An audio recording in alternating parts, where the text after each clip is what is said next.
think he'll recover? I don't know. It's too soon to say.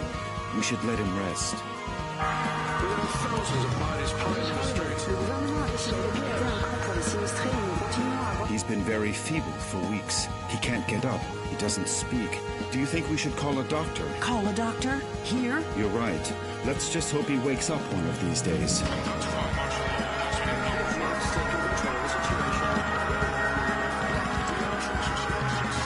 Come on, my friend. Hang on. Don't give up. Please, let me get to this.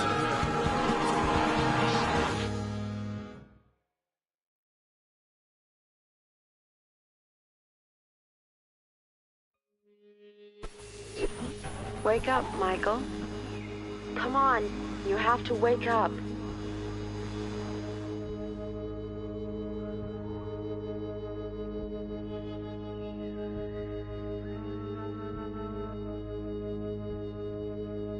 What's happening? What is this place? Please, tell me. Please, Michael, wake up. Wake up. This silence, this darkness. Where am I? Damn it. I can't remember.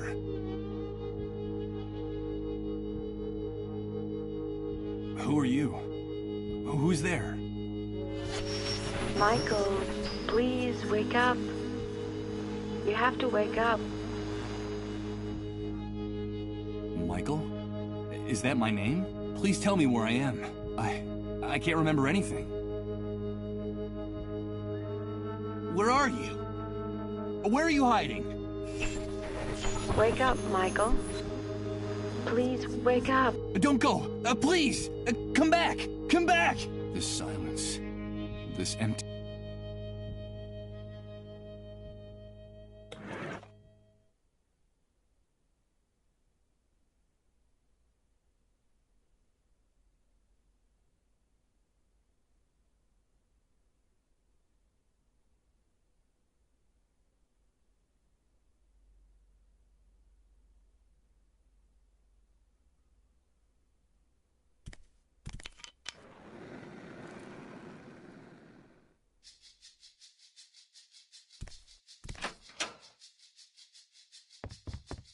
Good morning. I hope you're feeling better. But... Now don't be alarmed. I'm glad you feel strong enough to get out of bed. That's wonderful news. I must say you're looking much better, considering what you've been through, of course. Who are you? Ah, yes, of course. Forgive my manners. You've been with us for so long that I forgot that you don't know who we are. Allow me to introduce myself. My name is Rod Atkinson. Well, I was the director of the Municipal Property Registry before, well, you know, before the world collapsed on us. Pleased to meet you, Mr. Atkinson. But...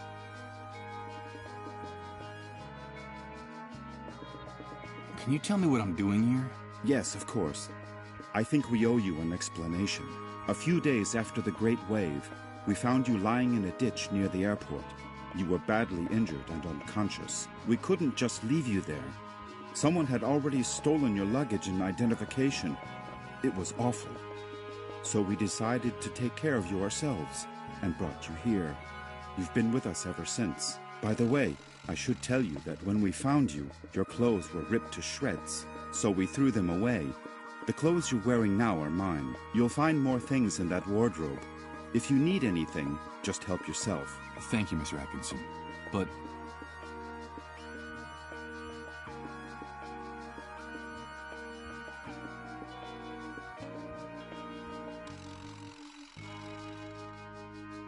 the Great Wave? What are you talking about? Well, what would I be talking about? That damned, excuse my language, explosion that brought ruin to all of us. The origin of this filthy new world that now seems to be our permanent reality. You look a little confused, if you don't mind my saying so. Do you really not know what I'm talking about? I don't know. I'm afraid not. Let me ask you.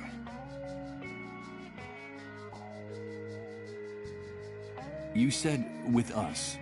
Who else lives here? Ah, yes, of course. I still haven't properly introduced my family to you. Now is a bad time, but I promise to make proper introductions later. My wife and I sleep in the other room, and, well, little Colin sleeps with us. Colin? Yes, Colin is our only child. Our one ray of hope since the catastrophe. I'm going to confess something to you. Colin is the only reason my wife and I still struggle to keep going in this new world. We would have given up a long time ago if it weren't for him. Of course. I understand. So that was your wife's voice that woke me up a few minutes ago, right? My wife? No, that's impossible. My wife has been with me in the other room the whole time. We haven't come out of there for hours. But I'm glad you're feeling better and are fully conscious now. I guess we could say you've been reborn. And although the circumstances aren't the best, simply being alive nowadays is practically a luxury. So, welcome to our home. From what you've told me, I see that you've saved my life. I'm very grateful, Mr. Atkinson. No, please. You don't have to thank us. We just did what we had to. It's our moral obligation to uphold the ethical principles of civilization in this new world. But call me Rod, please. And, well, we also did it for Colin, you see. What kind of future does he face if we accept that it's every man for himself, that no one cares about anyone else? It's a terrifying prospect, don't you think? We're just doing whatever we can to avoid that future, that's all. Where am I? What is this place? You are in what I venture to call our home. Our humble, hopefully temporary home.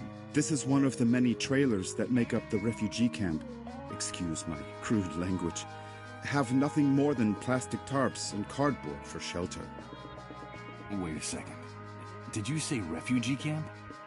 Facility for temporary accommodation of disaster victims is what they called it. You know, after the army declared martial law following the catastrophe. But do you really not remember? Do you really not remember anything about all this? I feel a little weak and dizzy, Mr. Atkinson. Excuse me. I'm afraid I can't. I can't remember a thing. I see. There have been many cases like yours in the camp. Try to rest and not to get too agitated. Well, there's one thing I can tell you. You can consider yourself fortunate. There's nothing nice to remember about recent times, believe me.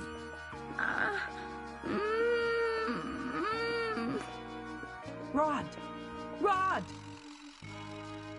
Please excuse me, but I have to leave you now. No, wait, please. What's happening? Don't go yet. I'm sorry, I understand that you have a lot of questions to ask me. But now isn't the time. Believe me, I promise to answer each and every one of your questions in peace and quiet later. Sorry, but I have to go. Rod, please, quickly! Okay, all right. Now that you're feeling better, you can go out and take a walk around the camp. But please, be very careful out there. The world you knew before is gone. Heed my warning, don't touch anything. Don't talk to anyone, and don't get mixed up in anything. At least until someone explains to you how things work in this new world the Great Wave left us. Everything has changed so much out there. All right. Thanks for the advice. One more thing before I go. You've been with us for quite a while now, and we don't even know what to call you. What is your name? My name? Michael. My name is Michael. Very pleased to meet you, Michael. We'll talk again later, I promise. Michael. That's what that disembodied voice called me. That must be my name. Wake up, Michael. That's all she said. Leaving me in this immense void where I can't remember anything. Great wave? New world? Refugee camp? But what the devil could have happened out there? I think it might be a good idea to go out there and take a look.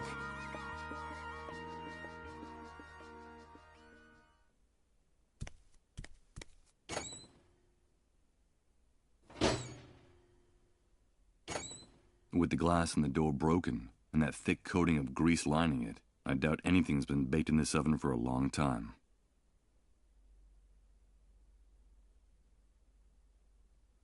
A pile of frying pans, plates, and dirty silverware waiting to be washed. Ugh, this place smells like a cheap, greasy spoon.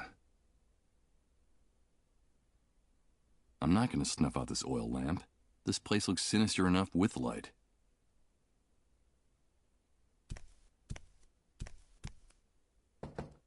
Impossible. It's locked. I'm afraid my host forgot to unlock it before he left.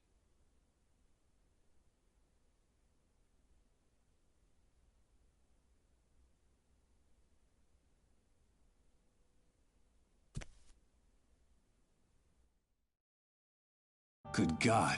What the hell happened here? Rod was right. I don't know what hit this place. But whatever it was, it struck it to its very foundations, without any mercy whatsoever. What's happening now? You better hide, dude. Don't you know that it's dangerous to show your face when the cleanup brigades come into the camp? You're new here, aren't you? Yeah, you could put it that way. Well, welcome to your new home. I'm Hank, but everyone calls me the Hunter. I'm Michael. But what's going on up there? Nothing, Mike, just routine. The cleanup brigades are taking away a sick person, a dissolved.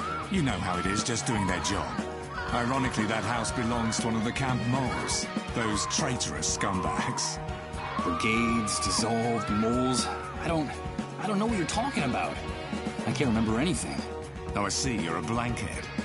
Well, you better get up to speed real quick if you want to survive here, Mike. Find me if you need help, dude. I can get you whatever you need. Doesn't matter where it is, how fast it runs, or where it tries to hide. That's why they call me the Hunter.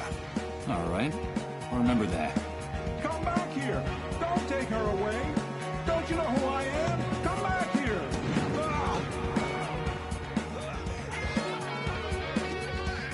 They shot that poor man in cold blood.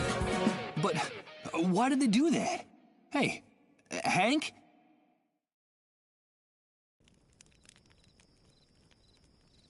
I'm afraid he's gone.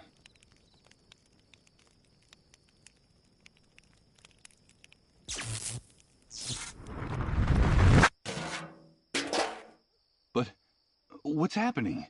What is this? What the hell's going on here? Good God. I think I'm starting to lose my mind. Time has left these hinges bent and rusted. There's no way I'm going to be able to break open this door with my bare hands. The half-scrap remains of a sports car that looks like a collector's item. But now,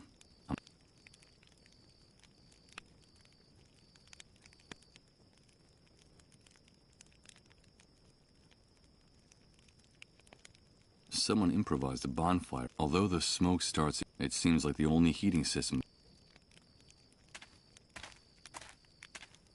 Ouch! Damn it! This vacant lot is full of trash and broken glass. I managed to rip open the sole of my foot in a rusty nail.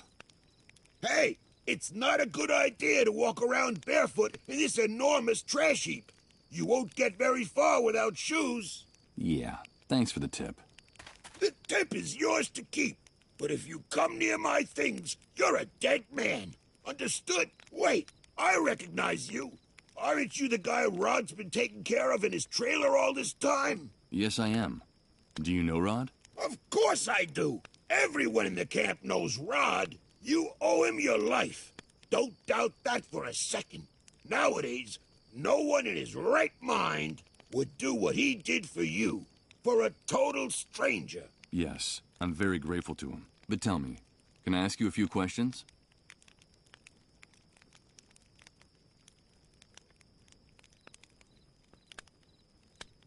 I've been hearing about an enormous explosion.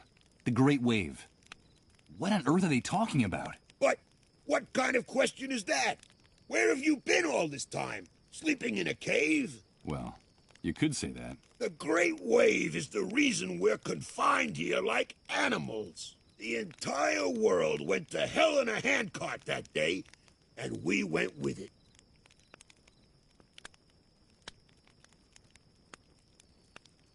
Confined? Do you mean we can't leave the refugee camp? Refugee camp? I've always found that term amusing. It seems like things on the other side of the fence work a little better. But here, look around you. Does this look like a refugee camp? It's an army detention camp, and you're a prisoner. Once you come in here, you lose everything, even your name. To them, you're nothing more than a rat, just another camp rat. You'd never be able to get through the gate, especially if you don't know anyone or don't have any contacts on the outside. Doesn't matter who you might have been before the old world collapsed. Believe me, I speak from experience. If you're just a camp rat, I'm afraid the only way out of here is feet first. I don't know if you get my meaning. Of course I do. Thanks for your encouraging words. You can keep the words, but come near my things and you're a dead man. I've been able to see that with my own eyes. Can you tell me anything else? Okay, I'll tell you what I know. The Great Wave hit us one Friday afternoon right out of the blue. I remember it perfectly because I'd just come out of an important meeting at that precise moment. I'd made a lot of money from a very fat contract. Yes, sirree, Bob. Very, very fat. First, we felt the ground quaking, as if a volcano was about to erupt right under our feet. I had to get out of my car and run. Then came the explosions. Glass broke. Buildings toppled. And then for weeks, the stench of corpses rotting in the streets. In just a few hours, that damn Great Wave sent us all, with our businesses, our money, and our convertibles, straight back to the Dark Ages. The Dark Ages? Of course! Are you surprised? In a matter of minutes, we were left with no electricity, no water, no communications. And after the initial chaos, the dissolved started to show up. And that horrible gash opened up in the sky. That stupid breach up there that no one in this hellhole has bothered to explain to us. The fact is that the remains of the old system only held up for a few weeks. And through the cracks, what you see around you started seeping in. The new world, right? Yes, indeed. You catch on fast. The new world was here to stay. Welcome to the future, son. Not exactly the way you pictured it, huh? This shooting. Could you explain to me what just happened here? Explain what, exactly? That show the cleanup brigades put on? Someone got too chatty and ratted out a sick person, that's all. There's usually a pact of silence in the camp. No one likes to see one of their own in those ambulances. But in this case, the dissolved was a relative of one of the camp moles. Ironic, isn't it? But they shot a man. Yes, so they did. So what? The price of human life has gotten a lot cheaper lately. That needn't surprise anyone these days. Did you say dissolved? Of course, dissolved. But what the hell's wrong with you? Those people are a real plague. They're sick, and, so they say, highly contagious. Let me give you a piece of advice about them. If you see one, run the other way like he was the devil himself. Even if they don't give you that deadly disease or drive you crazy with their trances, the cleanup brigades will kill you for hiding one. You saw it with your own eyes. They don't even respect their own camp moles. A camp mole? What is that exactly? A spy. A stool pigeon. It's in the Army's interest to control the camp from inside. And so they pay some of the inhabitants to feed them information about what happens on this side of the fence. Who comes in, who goes out, who causes trouble, and, of course, who gets sick. They're scumbags, but very well-paid scumbags. And they have certain privileges that no one else in here has. Never trust a mole. They'll do anything to hang on to the favors the Army gives them in this hellhole. Okay. I'll take your advice. You're welcome. But stay away from the shopping cart, or I'll rip your guts out. Got it? Tell me about Rod Atkinson. Well, I don't know him very well, but they say he's decent enough. Too decent for the times we're living in. Did you know that before coming here, he was someone important? I think he worked for the government, and he still has some good contacts on the outside. But they're not good enough to get that stupid do-gooder and his family out of here. Stupid do-gooder? Well, you know how it is. Rod is one of those good Samaritans who think they can save the world. He has helped a lot of people in the camp, but I think he's going to run into problems. I reckon that he's too weak for these times. I don't know how long he'll be able to survive. You said he had a son. A pretty good reason to hang on, don't you think? Yes, Colin. I haven't seen that kid running around here for some time. Do you know if he's all right? I don't know. I still haven't seen him. His father told me about him. Well, I'm glad he's not anywhere near me. That brat doesn't have anything better to do than to try to snoop in my shopping cart. Well, I'll be going on my way. Good luck to you, pal. Just be sure to stay away from my things.